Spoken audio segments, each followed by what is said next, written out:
Well, hey, everybody, welcome back. It's another episode of Dr. Movie, and I do have, again, another special guest. My first special guest I had before, well, I guess you can't technically say that because I did have some other shows. When I started off the show, I had some special guests. But since this reiteration of the show, the only person that's been on here with me so far, well, in the first episode, who knows after that because I haven't got there yet. But it's the one and only Dan Bone again from Podcast on Haunted Hill and Blame It on the Aliens, which I forgot to bring up the first time, but he told us all about it. But he's I back did. again. What's up, Back Dan? again. I'm back. Hey, how you doing? Nice one. I am again, once again, I'm Captain Chaos to your JJ McClure. We are here driving along the Cannonball Run. Cannonball. Hell of a movie, and probably one we should talk about at some point as well. Let's put that in the book. We can do You that. heard it here first, folks. But That's we're not right. here for that. I could do that and part two. Who knows?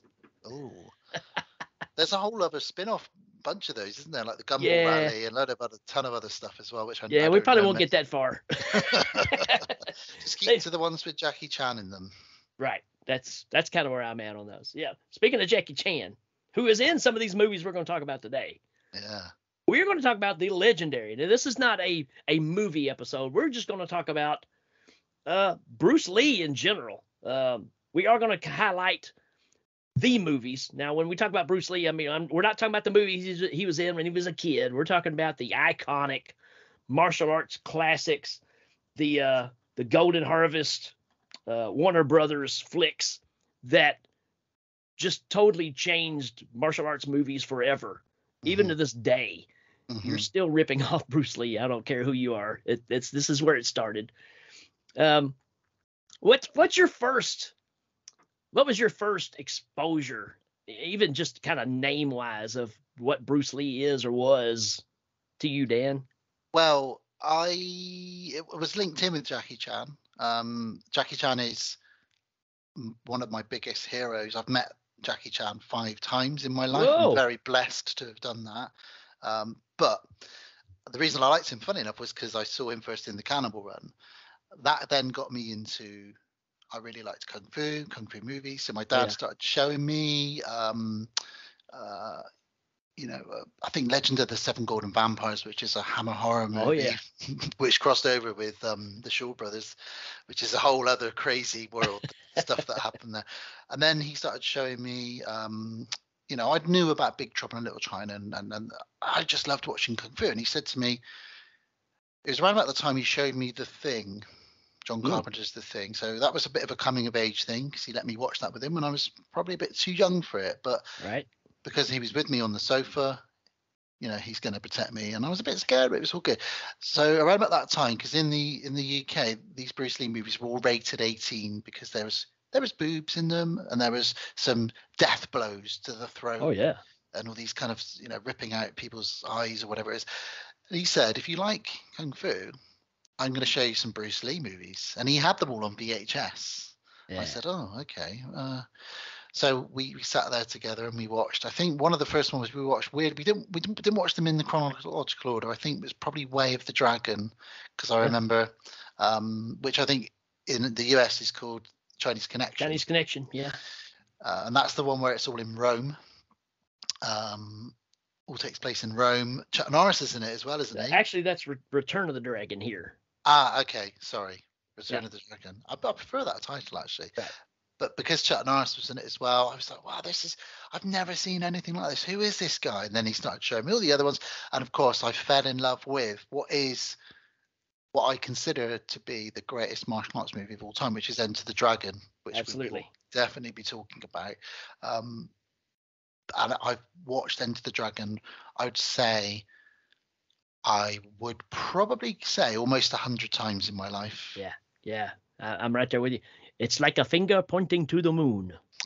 That I can quote every scene from that movie, and often do with my dad or whoever is around me that knows the movie. It's one of those things, Boards don't punch back.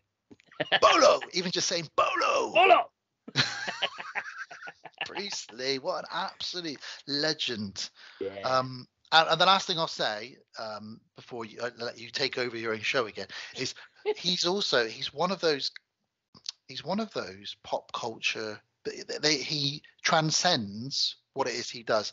He's up there with, you get T-shirts with Che Guevara, Bruce Lee, Jimi Hendrix. Even I would probably put like Freddie Mercury. Some of these people that are just bigger. They're stars. They're just destined to be more than just what they are. And which is crazy because he died at such a young age and only made a handful of movies. It makes you think, what on earth could his career have been? Right. Yeah, I mean, is there a more iconic movie than Enter the Dragon? In the martial arts world, probably not. I would say there isn't. Yeah, and I mean, again, if you're a fan of Mortal Kombat, guess what? You're watching Enter the Dragon, just with different people in it. I mean, and different things, right? These are actual hand-to-hand type combats.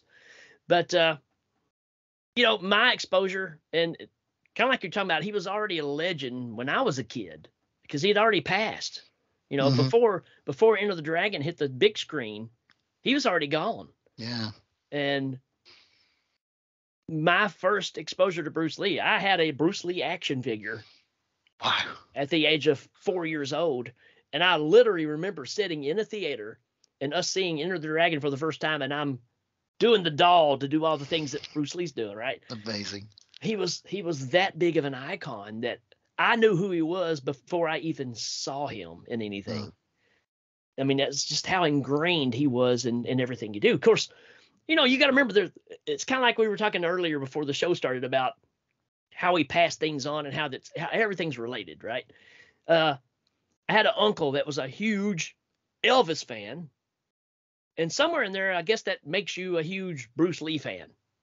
Yeah. I guess you think about Elvis getting on the stage and doing all his kung fu stuff, which he was heavy into that. It was so ingrained in the 70s that, in almost every movie. I mean, you even had Roger Moore trying to do martial arts stuff. That's how big a phenomenon it came. And it all happened because of Bruce Lee. Let's just be real about it. I mean, that's very true. Yeah. Because you had all the Shaw Brother movies way before all this, right? Which you brought that up a while ago. My comfort food, whenever I'm sick and I'm stuck at home, nothing makes me more comfortable than just sitting down and breaking out the old Shaw Brother flicks and just going through them, man. I love them. I love the worse the dubbing, the better for me. Yeah, and it's always the same story. It's always the evil uncle, right? Yeah. When it all comes down to it, the bad guy, it's the evil uncle that is, ruined the family name, and that's, who it all comes down to. But that even happens in these movies, believe it or not. Yeah. So we're just going to kind of go through these in kind of release date order. Fist of Fury, the first one, also known as the Big Boss. Bruce Lee is just a nice young guy who's been told. It's almost like I don't know if you're familiar with Kenny Rogers' song "Coward of the County." I know it. I do know. Everyone considered him the coward of the county, right? Where his daddy tells him he's not supposed to fight. That doesn't make you a man, and you need to, try to stay clean. Well, it's exactly what Bruce Lee is doing in this movie. He's just trying to do his job, make a living, and he finds out that the boss of the place, which is why it's called the Big Boss, has a heroin dealership. Yep. That when you buy a big block of ice, you get some free heroin. It's kind of like DeLorean before its time. And that ensues into he's got a promise necklace that he wears. Yeah. And that's what keeps him from breaking his vow. Because every time he gets kind of riled up, he'll grab his necklace and tell me, all right, I got to calm down. Well, he gets in a confrontation. It gets snapped off. The necklace gets snapped off. And then it's on. It's a great MacGuffin, isn't it? Because as a kid, I understood the symbolism. His mum had given him this. His mum had passed and said to him, think of me when there's trouble and there's violence, and promise me you'll never. And that was the last promise he ever made. Like you said, every time there's trouble, and it happens a few times. There's even one scene where I think somebody scratches his face or something, and he just holds the necklace, and you can see he's on the verge of hulking out, but then he calms back down. But like you said, that one scene where the necklace, he goes to grab it, and it's not there because the guys have ripped it off of him. Yep. The Hulk comes out, doesn't it? Bruce Lee just goes. He's ready to go, and that's what really set Bruce Lee mania on fire, right? I mean, if you see the footage of the movie Dragon, which is the life story Bruce Lee. He's showing the movie in a theater, and he walks out because nobody's making a sound after it ends. So he walks outside, then all of a sudden there's this eruption of people that are just freaking out on this flick, and immediately he becomes the hero of the country. And it's because he passes off as us, as a normal guy, right?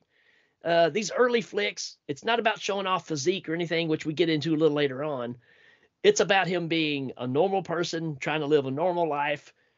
Consequences happen, and he takes care of business. He was John McClane before John McClane. He's these Perfect kind of characters before.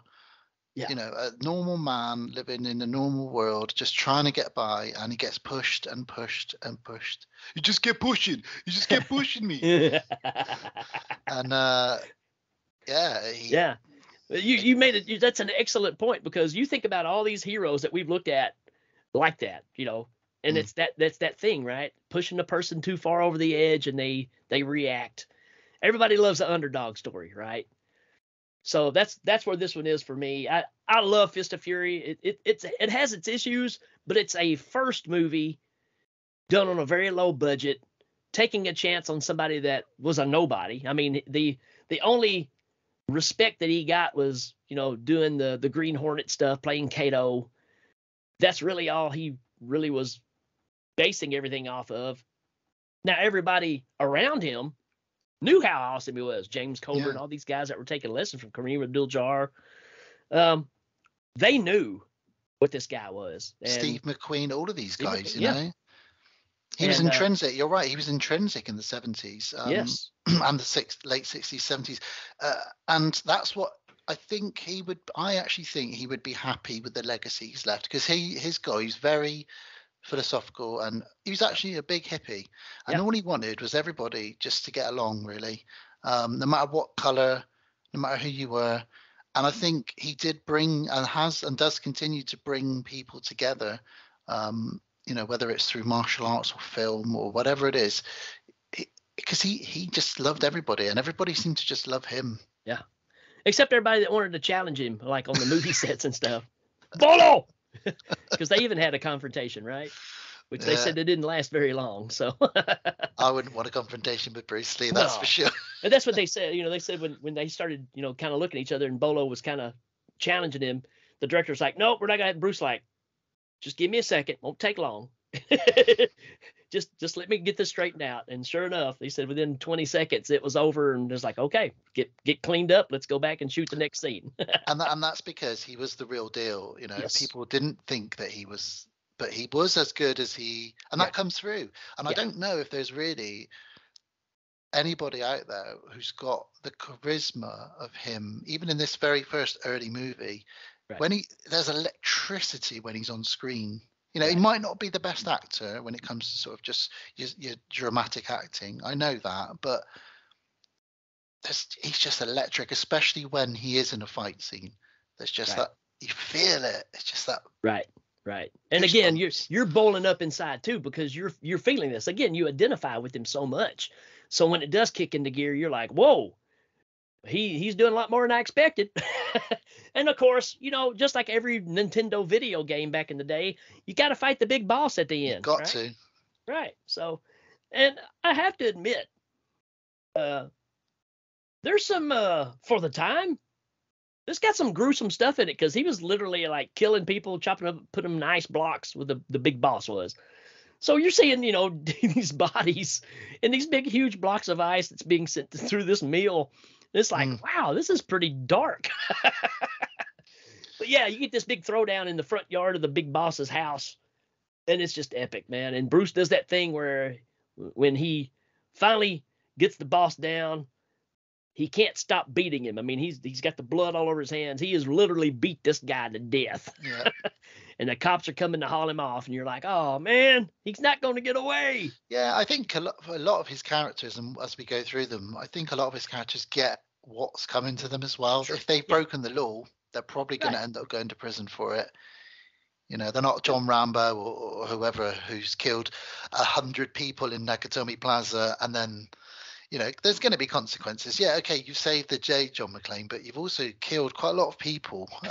We need to get this sorted out. There's a lot of paperwork. And that's what's different about it, right? Well, you kind of get the Rambo thing, right, where they actually do kind of capture him and bring him in, and that's kind of where it ends, versus a lot of, like you said, you just killed about 500 people in this business building, and we don't hear anything about you till the next movie, but it's the same scenario again, right? So yeah, Fist of Fury. What a great first movie to kick off a career, man. This thing is it's really good. And again, it's low budget because again, you're pumping money into an unknown and just trying to get them a career started. You know that Bruce had a lot to do with what happens in this flick. So I don't know. I highly recommend Fist of Fury. It's one that I revisit quite often, believe it or not. I guess because it's always that thing of, man, this is where it really started, right? It all started with this flick right here. Yeah, for sure. Brings us up to Chinese Connection. I know some of them are coming in, coming out. Man, this one, when I see things about Bruce Lee on the internet or pictures and stuff, it's usually a picture or two from this movie. I was going to say, when there's a clip to be shown, it's the clip where he's in the dojo and then he takes and those 10 guys around him. It's more than that. he does a series of kicks in one take. It's probably about 20 kicks, isn't it? And it's every type of kick you can think of. It's not the same kit. Right. It's insanely athletic. And he wanted to show, this is what I can do. Shot overhead, right? So you can see what's going on. It's just a stationary camera and people are just flying every direction. It's just incredible. How about when he gets the two guys and they both grab his arm and he just picks them both up and starts spinning them and flings them across the room? I love, and I know Bo Ramsdell is a fan of a good dummy shot as well, and that is a good dummy shot in this. Great one, yeah. Because they're just definitely dummies. And one of the guys that does getting tossed is Jackie Chan. That's right. It's one of the guys that gets kicked through a window. Through a window. Yeah, that's right. Jackie Chan was a very young, eager to please stuntman. Yeah. Worshipped Bruce Lee and said, "I'll do it." And they said, "All right, but we haven't got any pads or anything." He said, "I don't care. What have I got to do?" And they said, "We just want someone who can go as far as possible through a window and out the other side." So he just ran, jumped through the window, no pads or anything. I don't think he really hurt himself, but that guy just was like, I'm eager to please. Yeah. Well, he was trained from childhood to do that kind of work, the whole acrobatic thing, and learn how to take a fall. So what's interesting about this movie as well is this, I believe this was the first movie where Bruce fought a Westerner. Yes. Yeah. He fights, what's the guy's name? Is it big mustache dude? Yeah, well, I think I think it's Robert Baker that plays him. He's like a Russian guy. I think that's right. Yeah. Yeah, he's got a very big mustache. Isn't he? But yeah, that was interesting to see. And again, this goes to Bruce Lee's philosophy of bringing everybody together, and you'll see this come in more and more and more until he fights Chuck Norris, and then he's well. I can't wait to talk about Enter the Dragon. But anyway, we're getting close. But yeah, well, in this one too. And again, when I think about the Bruce Lee shots that I see, I always see the thing where he does his hands and it's like multi-motioned kind of thing, which we've seen ripped off a million times. Yeah, it's even the kind of the Matrix. Yep. Did it here first, man. And this synopsis as well for this movie is just literally his teacher is killed, so he seeks vengeance. I mean, that is the most basic kung fu plot. Yep. But it works. Yeah, this one really ties back into what we just talked about with all the Shaw Brother flicks, right? Where it's one of the evil uncles or something kind of deal. But you got two different dojos. You got Chinese, Japanese. Mm-hmm. They hate each other, and there's even some racial talk about in this, because there's a scene where he's trying to go to, I think it's a park, right? And there's a sign at the park that says "No Chinese or dogs allowed." I know. And and of course he does the thing where he jumps up and kicks the sign off the side of the wall and then kicks it in half, and of course that brings out the cops. But remember all the kids gather around him and pull him away. Yeah. Just kind of giving a little thing of, well, even the Japanese, when they come into the dojo, they've got a sign that says, what, Chinese is the weak man of Asia, or something like that. Sick man of Asia. Sick man of Asia. So he rips the sign up, doesn't he? And he stuffs Makes it them down eat their it. throat. He's eat it, all Eat of it. Next time it'll be glass. Yeah, man, it's great, great. And this is the thing where, again, you can look at, like you said, John McClane, all these characters definitely pulled from this character development on this one as well. The whole ending shot where he's finally taking care of business, and you get the scene where he knows there's no way out. Yep. All the police are lined up with their guns, and he just runs towards them, and it stops with him jumping up in the air, freeze frame, and you hear the shots, and that's just how it ends. It's iconic. Iconic ending. Yeah, it is. And weirdly, this scene was used in Game of Death. Yep. Just to jump ahead, to show his character being killed in Game of Death. Yeah. In real life, as in that movie. And how ironic, right? Exactly, because of course Brandon Lee died on the set of The Crow, and I know you and Danny covered that not too long ago, actually. Yeah. Uh-huh. And Brandon Lee did die of gunshot wounds on set. It's just a very spooky urban myth, legend. Is it the Chinese mafia? Is it a curse? Is it all these? And that's another thing that comes with Bruce Lee. There's so much myth around him, right? And his family, his whole family, yeah. You know. That, yeah, you're exactly right, because there's a documentary called Curse of the Dragon. Mm-hmm. I don't know if you've ever checked that out or not, but I've got it. Yeah, I've got it.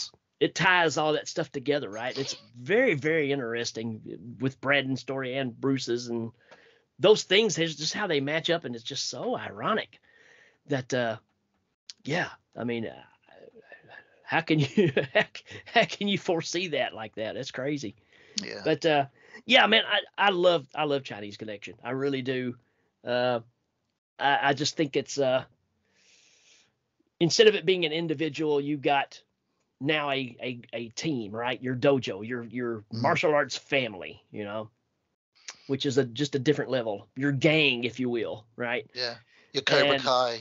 Yeah, exactly. And you know, that's what this comes down to is you know, the name calling, the bullying. Hey, you know, we're learning martial arts for the right reasons. You guys are, you know, trying to take over, and somebody's got to put you back in your place. So, but yeah, when you find out that when Bruce Lee comes back and he's visiting, and you got to remember at this point, he is now a superstar in China. He is it, right? So the second movie comes out, he's already that big, and he comes on the screen wearing that white jacket, sharp as all get out, man. Yeah. I mean, he's kicking it, and he comes in there and finds out that his master is dead. You get the traumatic scene at the gravesite, right, where he just loses it. Teacher! And the rain's pouring down, and then I think they knock him out with a shovel, don't they? Yeah, they do. Just get him calmed down. I mean, we've all been there. Yeah. It wasn't a slap to the face. It wasn't a here, have some tea. It was a shovel to the head. You're acting crazy. Now shut up. You're disrespecting the gravesite. Yeah, man, great one. It is. I love this movie. I love the music too. Boom, boom, boom, boom, boom, boom, boom. Yeah, the music's great, and even the for all of these, you know, these dung dung dung. As soon as you get the golden harvest, you're like, goosebumps. This is going to be great. You know, it's either going to be a Bruce Lee or a Jackie Chan movie, or somewhere in the middle, and I'm going to love it. Yeah, absolutely. So yeah, man, that's Chinese Connection. Again, I recommend all of these. There's probably one I probably won't recommend. We'll talk about that in a minute. I think I know which one you're going to. Now we get to, where's it at? There it is. There it is. Return of the Dragon. Yep. I never get bored of this one either, man. This is the one you were talking about earlier that's in Rome. Yep. Chuck Norris. I mean, come on. Chuck Norris and Bruce. What else you need to know about this movie? You got Chuck Norris fighting Bruce Lee. In the Colosseum. In the Colosseum. with a spectator of one cat. I don't know why that cat is there, but it is. Yeah. it's iconic though, that scene, but Yeah. and the cat just makes it iconic for some Right. reason. I don't know. It's one of those things. But as I think I said, I think this was the first movie I watched, and it felt like I was being introduced to this really strange world because he meets a prostitute. But he's a fish out of water as much as I was watching Sure. this. I think that's why I really connected with it. Even when he's Right. at the restaurant and he doesn't realize you only have to order one item off the menu, and they just bring him every type of soup and everything there is, and he does eat it all, but Yeah.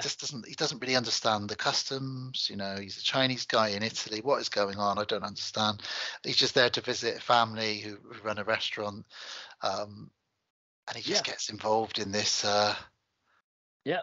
He's got an uncle that owns a restaurant. Hint, hint, if you've been listening to the show already, that he goes to stay with and get a job there and try to live his life. Who could be the bad guy?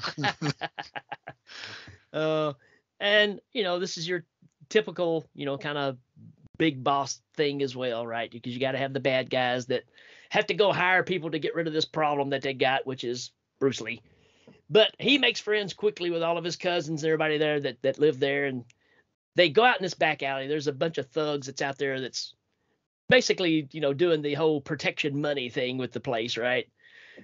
And Bruce goes out there, and these other guys try to step up first. That doesn't go too well. No. And then Bruce gets in there and just floors them. This is the first time his character that he played was quite cocky. Yeah. And he sort of says to his cousins, and he sort of pats them on the chest and goes, he doesn't even say anything. He just sort of nods his head like, leave this to me. Right. Yeah. And these guys that he's about to take down, they are slightly out of shape. They're not exactly in shape guys, but they've got weapons, and I think one of them's got nunchucks because he takes them off of them and shows them how you really use a set of nunchucks. Yeah, this is the first time we get to see Bruce using the nunchucks, right? Wow, that blew me away. And yeah, they were banned in the UK for years, yeah. So I didn't see the uncut version. The version I would have seen would have not had this bit in it. Even Teenage Mutant Ninja Turtles was called Teenage Mutant Hero Turtles in the UK up until about 15 years ago. And any time Michelangelo uses nunchucks, it was cut out. Nunchucks was such a banned thing, and I don't know why. It wasn't like we all had them in the playgrounds. I don't know what was going on, but it's really weird. So yeah, when I went back and watched the uncut version of this, I was like, whoa. Wow, that's nuts, because you think about, it's basically a nightstick just with a chain in the middle of it. Why was it that big of a threat? It's weird. That's kind of weird. It really is. Yeah. I didn't know that. It was the ninja craze, the ninja craze in the 80s. Yeah. People were bringing in, like, I had a kid in school that there was a kid that brought in, his uncle had made a throw-in star. And obviously that's highly dangerous. He was trying to throw it at a tree to get it to stick. So the ninja craze started getting out of hand, particularly in the UK, I think. So the teachers were worried, and then the press got hold of it. And before you knew it, Ninja Turtles were Hero Turtles, and Bruce Lee was using his nunchucks. Wow. Man, see, here the ninja craze kicked in so much that you could walk down to any local, like, dollar store. They'd have butterfly knives, throwing stars. You could get either real nunchucks or you get the ones that had the foam covering instead. And it was no big deal. You'd see people at school, with a handful of throwing stars, and at recess, they'd go outside and, like you said, go out and try to stick them in a tree or whatever. It wasn't a big deal. But butterfly knives, everybody had one. Yeah, I've always wanted one of those, just to learn how to open and close them. I still think I've got mine somewhere. I have to find that. I think I'd lose a finger if I was to try and do what the cool guys do with them. Well, no, really, all it is to it is there's one handle on it that you want to make sure that's the one you're holding when you're flipping it open, because the other side is what will get you cut, right? Okay. You have to make sure you're using the right side. So, and the problem is that wasn't standardized either. It could be either one. Oh, God. So you had to learn your knife, Anyways, but yeah, man, come on. And I love that, like you said, these Italian mobster dudes that are out here in the alleyway. The one guy, even, when the guy jumps up and starts doing his, warm-ups for his karate moves and stuff, he just kind of rolls his eyes at him. Yeah, he does, doesn't he? It's just got to go ahead, do your thing if this is going to make you feel any better. Yeah. But yeah, man, like I said, this is, Bruce is full tilt boogie right here, man. He is top notch. And like you said, he's a little cocky in this one. There's one scene in particular that I always think of, and that's where he's in this room. I'm going to lose, what's actually going on here, but I just remember that he's trying to get this girl to get out of the room because he knows that trouble's coming, and he jumps up and kicks a hanging light. Wow. Which, when you look at it, you're like, how? It's like 7-8 feet up. Yeah, straight up. He don't take a running jump at it. He stands flat-footed, jumps up, kicks it out, and says, "Scram!" He's superhuman. It's just unreal. It's getting towards the end, isn't it? That bit when that's when he gets hold of the very camp sort of second in command to the big boss, and then of course, well, he's defeated all of our other henchmen. What are we going to do? Fly in the American? Yeah. The biggest name in American martial arts at the time, Chuck Norris. And that collar on his shirt when we first see him, that is a thing. He could have just flew that shirt in. I was going to say he could hang glide with that thing. I heard that Bruce Lee wanted to fight him in this because he wanted the contrast between a very hairy, brutish American and Chinese guys normally don't have much hair, bodily hair, and he wanted to. So when Chuck Norris showed up on set without his iconic beard and moustache, Bruce Lee was like, "Hang on a minute, we hired you." So that's why there's so much emphasis on his chest hair in that fight scene, because they wanted to sort of keep a part of that alive. Right. But you can imagine Chuck thinking, "Wow, I've got this. I better have a shave because I got this film. This Bruce Lee. I want to look good." Bruce Lee's thinking, "I hope he's really hairy when he gets here." Yeah. So I mean, you got a lot of first with this, and that's the thing about it. You're 3 movies in with Bruce, and there's still a lot of firsts that are happening. The nunchucks first starts happening here, right? Mm-hmm. So already if you want to say halfway through his career, is when we're starting to see this other stuff that just takes it to a whole different level. The use of different weapons, the physique, right, is really focused on in this movie. Not in the other one so much, but this is the one where you see him standing and he's stretching, and you see how wide his back gets. Yeah. When he's doing the stretch, and you're starting to go, wow, this guy is probably in better physical shape than anybody on this planet. And that kick he described as well, who can jump other than a fly or an ant? Who's got the strength to jump that high? Yeah. Marvel characters are doing that now with the aid of CGI, but this guy is just doing it, Just doing it. Yeah. And again, the battle with Chuck Norris is just super iconic. And what makes it so great is it's isolated, right? It's just me and the big baddie, the 2 top people, no crowd, isolated. It's just you and me, and we know this is going to end one way. And there's no showing off. It's just like skill against skill, strength against strength. And this is also the introduction where Bruce Lee started really getting influenced by Muhammad Ali with the footwork. Yes. He does some incredible footwork in this. Yeah.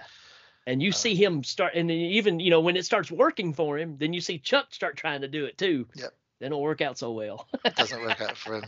Yeah, he starts almost skipping on the spot, doesn't he? And the guy's almost like slightly levitating, when he's doing that. Yeah. And again, he kills Chuck Norris's character. And how many times have you ever seen Chuck Norris die in a movie? Right. Yeah. And he doesn't like doing it. Again, he don't want to do it. To that John McClane thing, he doesn't really want to do it, but he has to because it's him or him. Yeah. And he even tells him, because he broke his leg, he broke his arm, and he can't do anything, and he decides he's still going to come after him. And Bruce even looks at him and goes, "Don't do it, bro. We'll stop right now." He's like, I've already broken about 10 of your bones. Let's just end this. But Chuck's like, I've been paid to do this, and my honor, etc., etc. So when he does kill him, he respects him for fighting to the end. So he places his gi, his martial arts top over him, and sort of looks at him and sort of thinks, yeah. And that's the end. Yeah. Kills him in the Coliseum. But like I said, when it comes down to it, you find out that the evil uncle is in shenanigans with the main bad guy, and that brings it all down to, breaking up the band. Oh, uncle. Why must you do it? So yeah, man, Return of the Dragon. Again, I can say this about all of them. They're all pretty much my favorites, But again, that one just really sets wheels in motion for what's to come. So how does Bruce get any bigger? You team up with Warner Brothers, and you make the most iconic martial arts flick of all time, Enter the Dragon. You know, if you have not seen Enter the Dragon, then why are you listening to this podcast? it is iconic in every way. From the cast, which we'll get into, Robert Klaus, the director, the background extras, the script, Lalo Schifrin's score is. I still listen to it to this day. It's still over and over. I've got the CD of it, and I love the score. Yeah. You know, Lalo Schifrin is an incredible composer anyway. Mission Impossible he did as well, didn't he? Mm-hmm. And then he went on to do the Rush Hour soundtrack, which I love. It's sounds a lot like the Enter the Dragon. It's just everything about this movie. And then again, it's Bruce's philosophy of bringing together, because it was originally called, I believe, Triangle of Steel or something like that. Yeah. And it went through a series of different names. And the three main heroes in this is a white American, a Chinese guy, and a black American. So you've got three different races all joining forces to take down this, you know, this society, this Mortal Kombat style arena of death.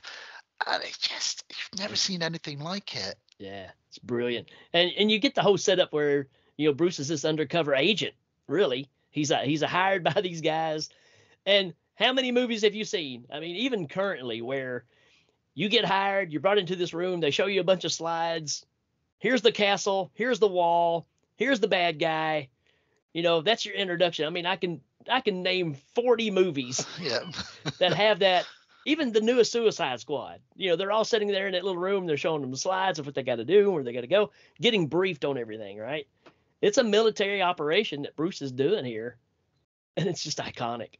And he actually says, I'm not really interested in doing this. Why can't somebody else do it? Right. And then they reveal to him, because Bruce, you know, your sister that died, this guy's henchman was the one that did it. Yeah, this is the guy that did it. So they know what's going to push his buttons and get him on board on this mission. Have you ever seen Kentucky Fried Movie? A couple of times, but a long time ago. Because they do a whole spoof on this, right? That's right. And there's the thing. It's like, after they show him the slides, he goes, "So any question?" He goes, "Yeah. Why me? I mean, I'm not interested in any of this. I owe my allegiance to a higher source." And he goes, "Yeah, but you get the chance to kill 50, maybe 60 people." He's like, "Oh." Cool, I'm in. Where do I sign? I mean, come on, man. Black Belt Jones, Jim Kelly. Jim Kelly. Man, you come straight out of a comic book. I mean, John Saxon. Mr. Handman. Some of those lines are just... the scene where Jim Kelly's like, the woman brings in some ladies for him to keep him company. And she's like, "Who would you like?" And he picks 7 women. Please understand if I missed anybody out. I've had a busy day and I'm a little tired. I'm a little tired. Wow. I mean, and then, of course, our favourite, John Saxon. You know, if John Saxon's in a movie, it's a movie worth watching most of the time. Absolutely. Hands down. You don't even have to question it. He fought Freddy Krueger in a scrapyard once. Yep. That's all you need to know. So, yeah, anything he's in, man, I'm going to check it out. It's just going to happen. But, yeah, man, again, this is the most iconic movie. The art of fighting without fighting, you know. There's so many things in this movie that are just, we've seen ripped off so many times. He developed his philosophy fully by this movie, which was the art of fighting without fighting. You know, Jeet Kune Do, the way of the intercepting fists, is what that means. So he was very keen for this to showcase not just what he could do, but what he believed in as well, which again was bringing people together. And all these different styles, you know, John Saxon's fighting style is very different. Oh, yeah. Jim Kelly's is very brutal, a lot of fists. And then you've got Bruce Lee, who's this crazy, flexible, so fast, it's unreal. Some of those, I mean, quite often I've just watched the last half an hour of this movie just because it's just... Yeah, it's top notch, man. It's top notch. And again, if you've ever seen a movie where there's a martial arts competition going on an island, they took the idea from this movie. Yep. It's that simple. And the speed that Bruce shows in this, man, when he gets his hands up, and this is the guy that's responsible for his sister's death, and it keeps flashing to him. Think of that. The speed of him snapping and hitting him in the face is just so unbelievable. And there's people say, oh, well, they sped that up. I don't think they did. I think that's just. Apparently, the actor slows down some of his stuff. Yeah. Yeah. He does that little 1-inch punch, and he also he heard that there was some press on set. One of the scenes who were doubting his strength. They said is all show. So he gave a couple of the stuntmen a few extra $100 each. And the scene where he kicks O'Hara, he said, I'm going to kick you really hard, and I'm going to kick you into the stuntmen because I want to show these press. So he did, and it broke two of the arms of the stuntmen because he kicked the guy so far back. It's unreal. Yeah. I mean, again, that Curse of the Dragon, where James Coburn is talking about the punching bag that he had hanging back there. It was a 100-pound punching bag. And Bruce was telling him to draw back and kick it using all your power. And then when Coburn did it and it didn't satisfy him, he said, no, do it like this. And he said it literally snapped the chain. And he said that bag disintegrated in the backyard. He said it fell to pieces. He said that's how strong Bruce Lee was. So, and a lot of that is on display here. I mean, so how do that's why it had to be hard to live in his shoes, right? Because everybody wanted to challenge him. He said there'd be people jumping over the wall at his house and standing in his backyard. He was just one of a kind. And I read a thing where Joe Weider, big famous athletic, bodybuilder guy. Yeah.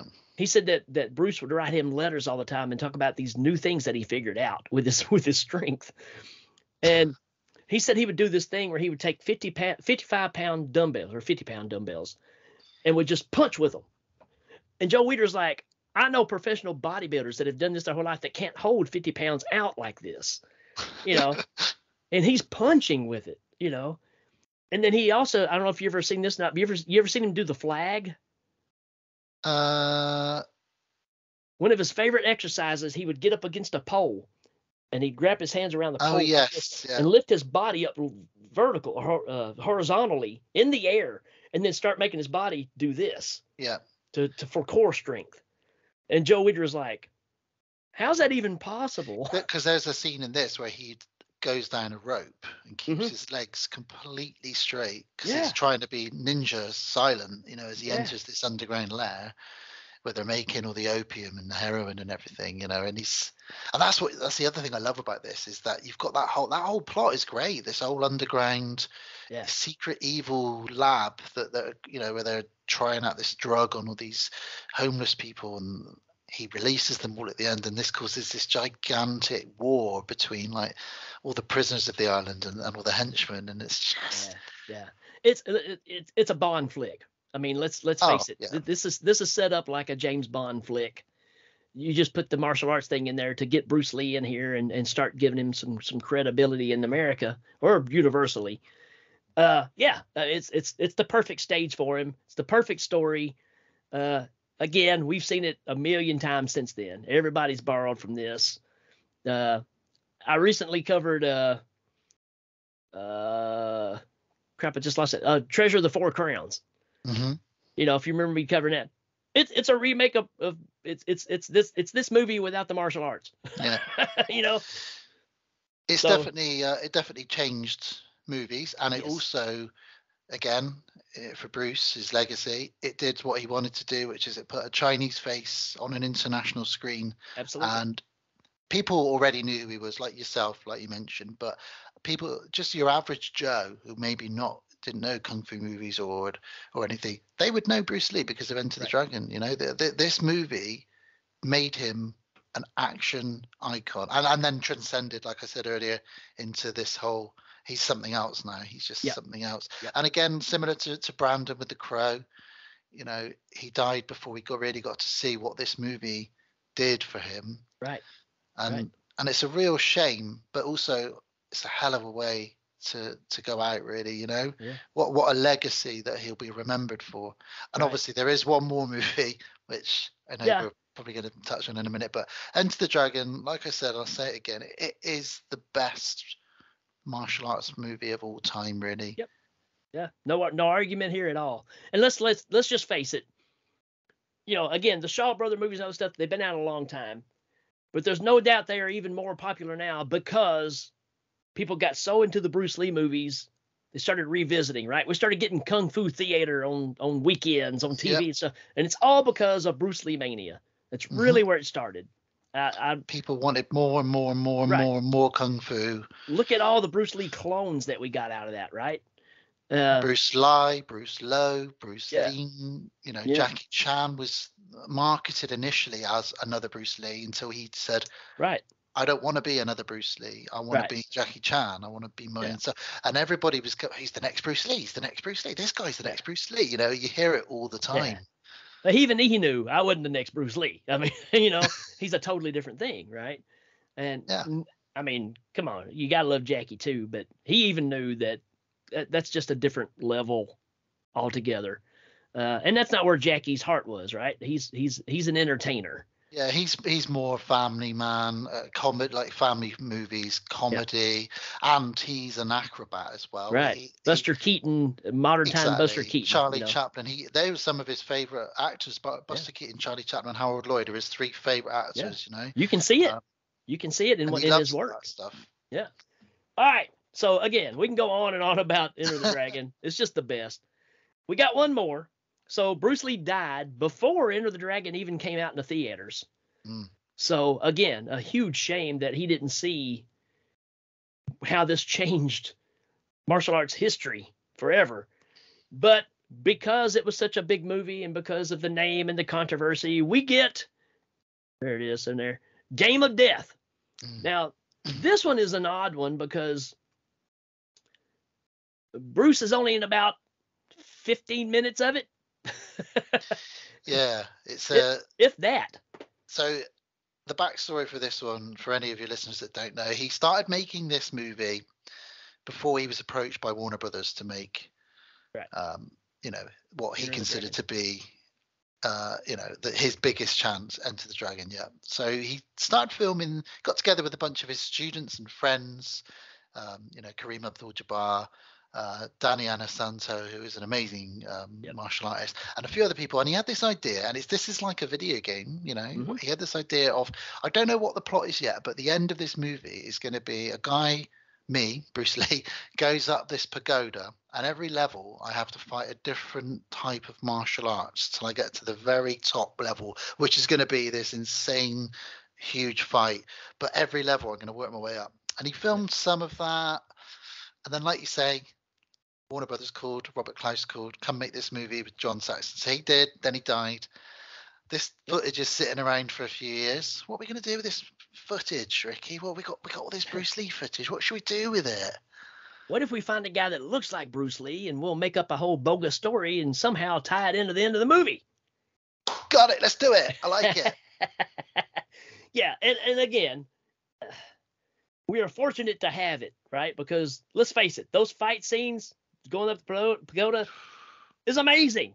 It's Especially amazing. if you get the uncut sort of stuff with the nunchucks. And the fight with Kareem Abdul-Jabbar, although Kareem is not an amazing fighter, he was taught by Bruce Lee. And his sheer height, Bruce is showing you how he can take down an opponent who's almost twice his height, He kicks him in the head at one point. Right. And that's that thing again of the mindset of what Bruce Lee was trying to teach is there is no one style.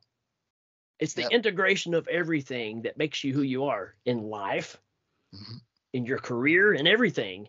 Martial arts. It's not one style. It's being acceptant to other things and learning new things and adapting it only makes you stronger. We hear that all the time. Case point, that's what his whole career was about. That's what he was trying to teach, is all these things you need to be acceptable of because it's only going to make you stronger. You can take that to any kind of philosophy you want to. That's what he was teaching, right? Pretty basic. But yeah, we are fortunate to have this footage. And the rest of it just kind of leaves you going, Yeah, I know that's not Bruce. We get the famous yellow and black jumpsuit. Yeah. Is the thing I come away with in this one, that, he was in top form too, man. These fight scenes, he's hitting on all cylinders, man. Yeah, he was probably at his peak, along with Enter the Dragon in this, really, his physical peak. And I tell you, when I was a kid, I wanted a pair of those yellow Asics sneakers that he wears in this. I couldn't get them in the UK, but if I could have got hold of a pair of those, probably not the jumpsuit. I don't think I could have pulled that off. But then probably when I was a 10-year-old, I would have loved to have worn that. But so if you folks don't know what yellow jumpsuit we're talking about, just go back and watch Kill Bill. I was going to say Kill Bill, or go back and watch one of my favorites, The Last Dragon. The Last Dragon, because Bruce Leroy. Bruce Leroy. That's why I said it. Bruce Leroy wears a yellow jumpsuit in that, because his hero is Bruce Lee in that, which is crazy. Yeah. Yeah, that yellow jumpsuit is very iconic, isn't it? Yeah. But yeah, I was with you on the shoes, man. Matter of fact, I'm an Asics guy, and I could say it goes all the way back to that. Yeah. But like you say, that they mishmash this movie. Yeah. It's a mess. It's not really an enjoyable movie to watch. I literally just go to the part where he's fighting and kind of skip the rest, because they created this. He gets killed on the movie set. They they find every piece of footage that they can piece together. It's almost like Roger Corman was making this movie, right? Yeah. Like a little bit of this, and try to make something out of it. Coherent. And then they get Dean Jagger in and a few other people to sort of play these extra characters. Right. There's even a scene, and I'm not even kidding, guys. There's a scene where the guy that is playing Bruce Lee, which they shoot a lot of him from the back or with a motorcycle helmet on sometimes. Yeah. But there's a scene where he's wearing a mask of Bruce Lee, and it's not a latex mask, because this was the 70s. We're talking a cutout, a cardboard mask, just for a few seconds in this scene. Right. And you think, who was accepting that this was really Bruce Lee? The Lost movie. You've never seen it before. We found it. Yeah. No, this isn't a Lost movie, is it? Come right. on. It's a Lost movie, all right. It should be Lost. Yeah. And again, I mean, it really comes down to that. I think it's even like 12 minutes of footage. It's all you really get. But, again, we're fortunate to see that. And that's the weakest movie of the bunch. Yeah. And it's not to the fault of Bruce Lee. It's to the fault of. And if you're a Bruce Lee fan and you've checked all the others out, it's a curiosity that I would actually say just to give it a watch. Sure. Yeah. As a completist, you have to watch it. But you do feel like, man, this is just a cash grab, more than anything else. And there was a Game of Death 2 as well, which obviously they had no footage left. So this is just completely another guy playing the same character. Right. And it's completely unrelated. Yeah. But you know me, I have to watch every sequel of everything I've ever watched. So one more thing to throw at you when we're talking about this. Did you ever see the movie Circle of Iron? So is that David Carradine? David Carradine, yeah. Yeah, and that was another version of Enter the Dragon, was it not? It's that same philosophy of integrating fighting styles, right? So it's basically Bruce Lee this is a story he wrote. Yeah, that's right. And he was going to be in it. And Carradine plays mainly the bad guys in it. There's a different guy, I can't think of the guy's name, that's the star, and he's just a big, kind of bulky Conan trying to look and kind of guy for the time. But that's what it is. He ends up fighting all these adversaries, and they all have these complete different fighting styles. And one of them's like almost like a monkey man, right? So you're going back to like Master of the Flying Guillotine, right? When they had the tournament there, and you got the guys with the long stretchy arms, and yeah, it's that kind of mentality, but from more of a Bruce perspective of, at the end of it, the only way you're going to win is by knowing that you have to combine all these styles to create what's going to be the ultimate style to defend yourself. And it's an okay flick. It's better when you realize, imagine Bruce Lee being in the role, because that's what he intended. And between that and you think about Kung Fu again, I was just about to say, the whole David Carradine thing there too. So yeah, David Carradine stole some thunder from Bruce there a couple of times, and it's very strange how that worked out, really. Yeah. But there's a lot of interesting things that we haven't touched on that we won't go into now. But stuff like the whole Green Hornet thing, how he found out when he came to China and Hong Kong, he realised that over there they called it the Kato Show because he was the they star. tuned in for him. They didn't tune in for the other guy. They tuned in for him. Well, let's face it. When you watch it, that's the only person that you're like, wow, look at that guy go, right? Well, they started giving him more lines, and he was a little powerhouse in that, wasn't he? He'd show up, and you always knew, don't worry, the Green Hornet might pull out a gun, but Kato's going to take control of everything that's happening here. Don't worry about it. Yeah, Bruce, what an absolute legend. And his movies, I would say they get. My least favorite is the first one, but only because it's the first one. They get better. It's not a bad movie. None of them are bad. They get better. Yeah, and it's that for me, it's that they're all a soft spot, right? Because just so enthralled with who he was, the character. Man, I love them, and they don't get as tropey as a lot of your older regular styled martial arts flicks where they get pretty predictable, right? And these, he was taking the legendary stories but put them in modern times, and I think that's what really made it work. And it's very relatable.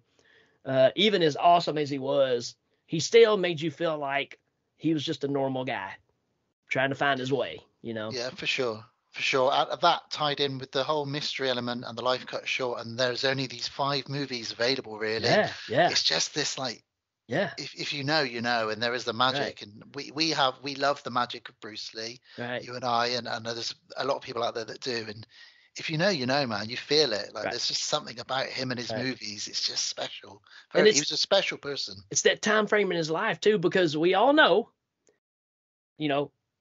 as people was, if he would have lived, imagine what he could have done if he lived. Well, he would have probably lost that fame after a while because you get older. He would have done an Elvis, you know what I mean? Life takes over. You can't have a normal life. Your movies are going to start faltering because it just becomes the movie company's trying to make a money grab, and you do them just because you're contracted to do them.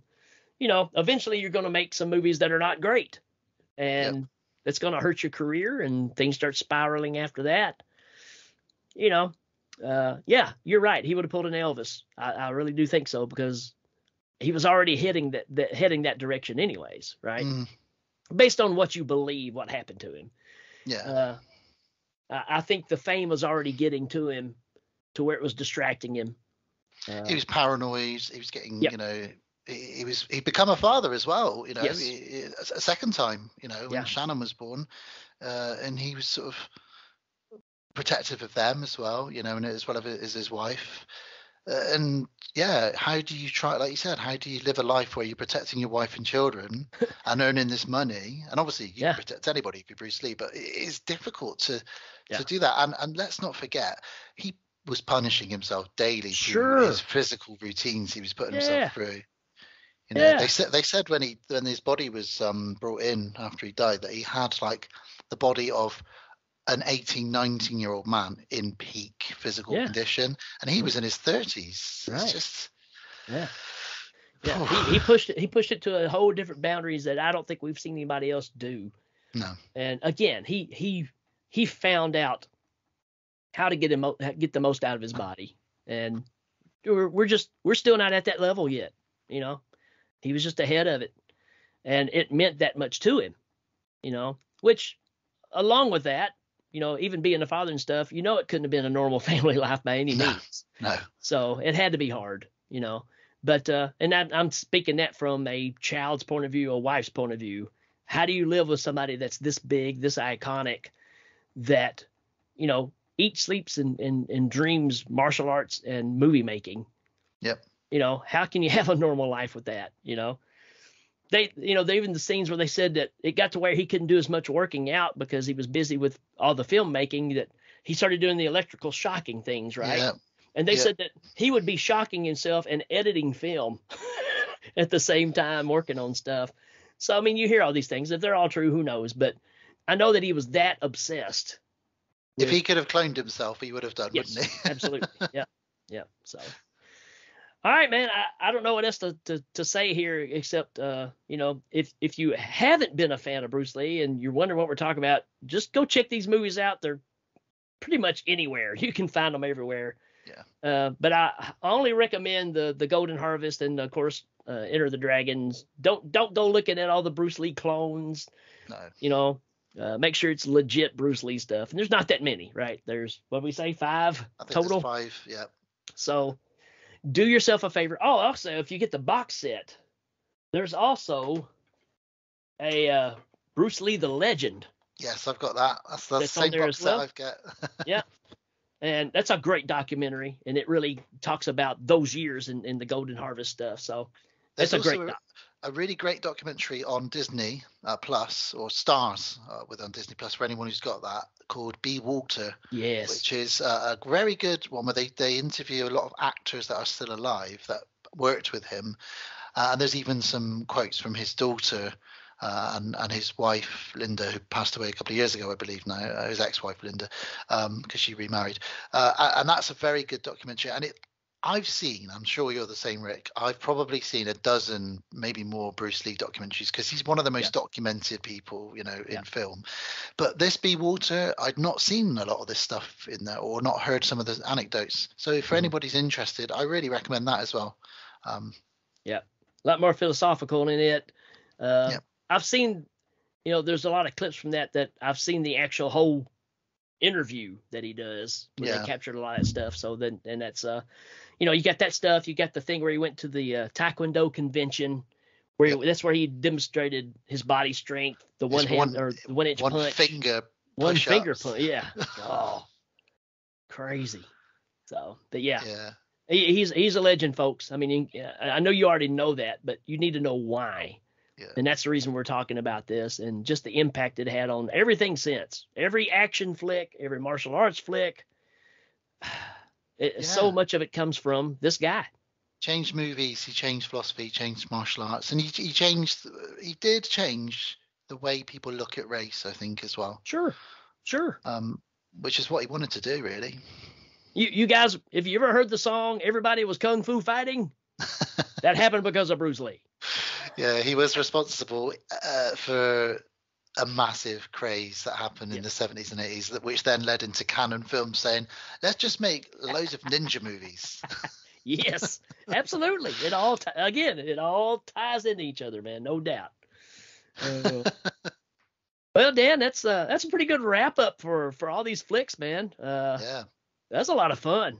I feel like I've been 10 rounds with Chuck Norris myself after that. Did you pull any chest hair out, though? Oh, all of it. But there's a cat that's been watching us the entire time, and I don't know why. Waiting for whoever dies so it gets to eat. That cat's pretty skinny, man. Do you think that's what he was going to do? He's going to just eat Chuck Norris's face after Bruce Lee walks out. Hey, don't worry, folks. We got some fresh Chuck tonight. He gets all his kittens. Oh, all right, man. Dan, again, man, I appreciate you coming on. It's always a blast getting together and talking with you, man. And we'll see what comes up next. You kind of brought up Cannonball Run. We'll see if we can get that in the works. Yeah, I'd love it. I'd love to come back. I love being on your show, and I love just talking Bruce Lee. So thanks for letting me just unleash my love of Bruce. Well, I think it was on Hell Ming. I said, I live my life by 3 Bruces. Bruce Lee, Bruce the Shark, and Bruce Campbell. I mean, that does sum you up.